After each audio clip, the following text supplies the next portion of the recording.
대장암을 더 많이 유발하는 게 맞다는 결론도 있지만 그것이 틀리다라는 논문도 또 상당히 많이 존재를 합니다. 근데 그것들은 잘 안 알려주고 일반 의사들이나 의학적인 관념을 갖고 계신 분들이 본인은 해보지도 않고 무조건 비판만 하는 사람들이 간혹 있어요.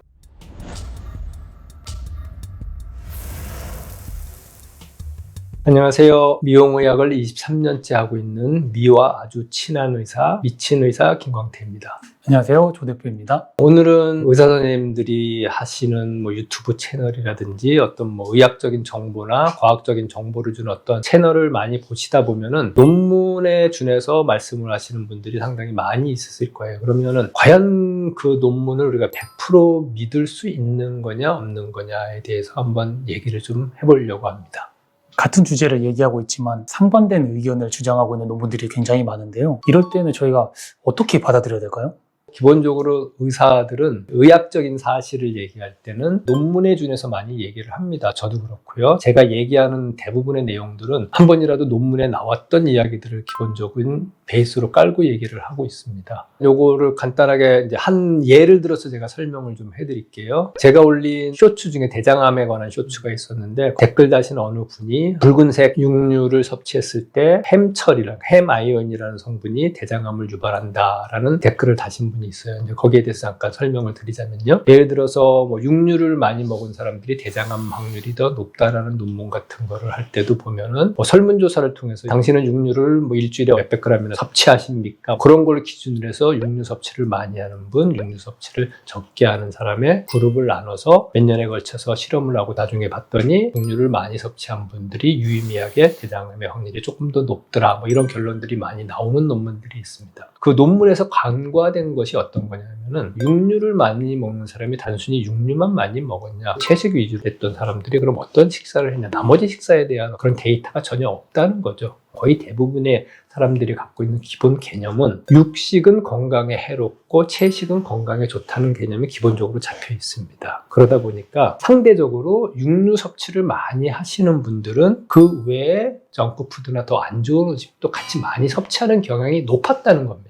쉽게 얘기하면 술 많이 드시고 담배 많이 피고 식용유 같은 거 많이 써서 튀김 요리 많이 먹고 탄수화물 섭취 많이 하고 음식을 많이 먹는 사람들, 그러니까 몸 관리를 잘 안 하시는 분들이 주로 육류 섭취를 많이 해왔었고요. 여태까지는 몸 관리를 좀 하시는 분들은 오히려 거꾸로 육류 섭취를 줄이면서 채식 위주의 식단을 더 많이 해왔습니다. 일반적으로. 그러면 이 두 그룹으로 봐가지고 대장암 확률을 계산했을 때 과연 육류 하나만이 대장암을 유발하는 그 주요 원인이겠느냐 하는 것이 이제 반발의 핵심이 될 수도 있고요. 그다음에 대부분이 이제 건강을 생각하지 않는 분들은 당연히 운동도 적게 할 거고 그 외에 일반 생활 습관도 더 나쁠 수도 있다는 거죠. 붉은 고기에 들어있는 햄아이온이 대장암을 더 많이 유발하는 게 맞다는 결론도 있지만 그것이 틀리다라는 논문도 또 상당히 많이 존재를 합니다. 근데 그것들은 잘 안 알려주고 한쪽으로만 알려지다 보니까 한쪽이 이렇게 부각돼서 보이는 거고요. 그래서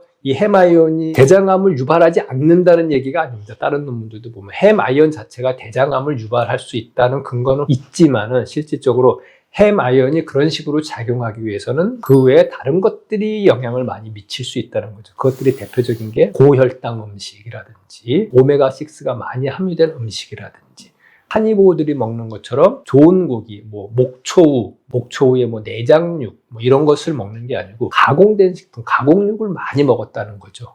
그러면 그런 것들이 오히려 원인이 돼서 대장암을 유발할 확률이 훨씬 높다는 거죠. 그러니까 그런 반대되는 논문도 확실히 존재한다는 겁니다. 그러면은 육류 섭취와 채식 중에서 어떤 게 대장암을 더 진짜 많이 유발하는지를 진짜 제대로 보려면은 카니보와 비건의 대장암 발병률을 보는 게 훨씬 더 합당하겠죠. 근데 그렇게는 대부분 연구 논문이 나온 것들이 없기 때문에 우리가 서로 오해를 하게 되는 거고 그 사실에 대해서 정확히 인지를 할 수가 없다는 겁니다. 그래서 논문들을 살펴볼 때 납득하려면 대조군도 좀 정확해야 되고 고기가 대장암을 유발한다라는 그 주장을 펼칠 때 육식 위주로 건강한 고기를 먹었느냐 안 먹었느냐가 핵심이겠네요. 그렇죠. 이제 보통 그런 음식을 통한 어떤 질병이 더 많이 발생한다는 그런 논문을 쓰려면은 다른 음식들은 어떻게 먹고 있는지도 같이 포함이 돼서 연구가 돼야 좀 더 정확한 결과가 나올 수가 있겠죠. 그다음에 우리가 이제 그 논문 자체가 진짜 순수한 연구 결과인지 어떤 자본에 의해서 만들어진 논문인지에 따라서도 결과치에 좀 차이가 발생할 수 있다는 겁니다. 쉽게 얘기해서 어떤 제약회사에서 비용을 들여서 어떤 연구 집단을 모집을 해서 대학병원이나 뭐 의과대학에 의뢰를 해서 논문을 썼을 때 그 중에는 조금 뭐 그런 자본에 침식돼서 오염된 것들도 발생할 수 있지 않을까라는 우려가 있다는 겁니다. 뭐 이런 대장암의 문제뿐만 아니라 비타민 C라든지 NMM이라든지 어떤 뭐 이런 영양제도 뭐 암 발생을 오히려 높인다는 것도 있고 암 발생을 오히려 억제시킨다는 논문도 있고 뭐 여러 가지로 갈리기 때문에 실질적으로 어떤 논문 하나만 가지고는 그것이 100% 옳다라고 우리가 단정 지을 수는 없는 게 현실이라는 거죠. 저부터도 실질적으로 획기적인 논문이 있다. 그게 나한테 꽂히면 환자들한테도 그런 쪽으로 적응해서 치료를 하고 막 이런 것들이 실제로 있었습니다. 요새는 그래서 논문을 찾아볼 때도 항상 한 가지 논문이 나오면 그와 반대되는 논문도 있는지도 좀 검토를 해보는 그런 식으로 지금 어느 정도 검증을 하고 있습니다. 요즘에는 닥터3나 닥터조 같은 분들이 건강식단에 대해서 이야기를 다루시고 그 부분에 이해가 되고 설득이 되셔서 실질적으로 체험해보신 후에 후기를 댓글로 남겨주신 분들이 되게 많은데 그 또한 어떻게 보면 논문이고 대조군으로서 저희가 좀 받아들여도 충분하지 않을까라고 생각이 듭니다. 뭐 그런 것도 있고요. 저도 닥터3나 닥터조 선생님들을 통해서 공부도 많이 했고 많은 지식을 습득한 사람 중에 한 명인데 일반 의사들이나 의학적인 관념을 갖고 계신 분들이 본인은 해보지도 않고 무조건 비판만 하는 사람들이 간혹은 있어요. 뭐 저부터도 카니보는 못하지만 그와 비슷한 식사를 하려고 노력함으로써 내장지방도 많이 빠지고 몸 상태가 오히려 조금씩 좋아지고 실질적으로 카니보를 한 사람들은 본인들이 스스로가 좋아졌다고 얘기를 하는데도 그걸 인정을 안 해주고 그냥 댓글로 그걸 위험한 거다 나쁜 거다 막 이렇게 공격하는 사람들이 있다는 게 좀 안타까울 뿐이죠. 예, 오늘은 저희가 논문에 대해서 이게 진짜 믿을 만한 것인지 논문을 어떻게 우리가 접근해야 되는지 이렇게 간단하게 살펴보았습니다. 특히 요즘은 이렇게 인터넷을 보다 보면은 AI 닥터가 많이 나오더라고요. 근데 그것도 너무 신뢰를 하면 안 된다는 거 꼭 인지를 해주시고 물론 제가 드리는 얘기도 100% 신뢰를 하시면 안 되고 스스로가 항상 검증 과정을 거쳐서 검증을 해보시고 뭐 실천을 해보시기 바랍니다. 저는 제 나름대로 공부를 하면서 검증을 통해서 스스로가 어느 정도 확립이 된 거에 대해서만 말씀을 드리고 있는 중입니다. 네, 오늘도 제 얘기가 도움이 되셨다면 좋아요, 구독, 그리고 알림 설정 부탁드리겠습니다. 감사합니다. 감사합니다.